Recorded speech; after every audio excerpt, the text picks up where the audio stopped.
વાત વડોદરાની કરીએ। વડોદરામાં પણ જળબંબાકારની સ્થિતિ છે। વડોદરામાં પણ ભયાનક વરસાદ વરસ્યો, જેના કારણે જળ પ્રલય, વિશ્વામિત્રી નદીના પાણી વડોદરા શહેરમાં ઘૂસી ચૂક્યા છે। ગઈ વખતે ગયા વર્ષે પણ આ સ્થિતિ સર્જાઈ હતી। વિશ્વામિત્રી નદી બે કાંઠે થઈ હતી, પૂરની પરિસ્થિતિ હતી અને અત્યારે પણ એ જ પરિસ્થિતિ છે। આપ દ્રશ્યો જુઓ, વડોદરાના આ દ્રશ્યો છે।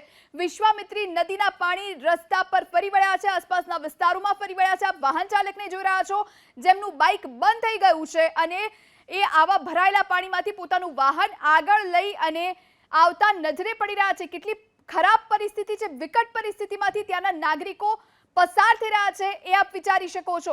અનેક ઠેકાણે વડોદરામાં આ જ સ્થિતિ છે। જળ પ્રલય અહીં નજરે પડી રહ્યો છે। ઘણી જગ્યાએ રસ્તા બંધ કરી દેવામાં આવ્યા છે, ઘણા બ્રિજ બંધ કરી દેવામાં આવ્યા છે।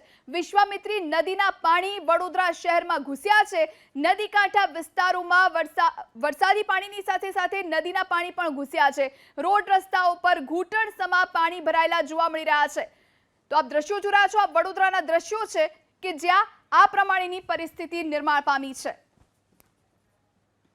તો અમદાવાદ, વડોદરા, રાજકોટ આ ત્રણેય શહેરોમાં આ પરિસ્થિતિ છે। વડોદરાના આ દ્રશ્યો।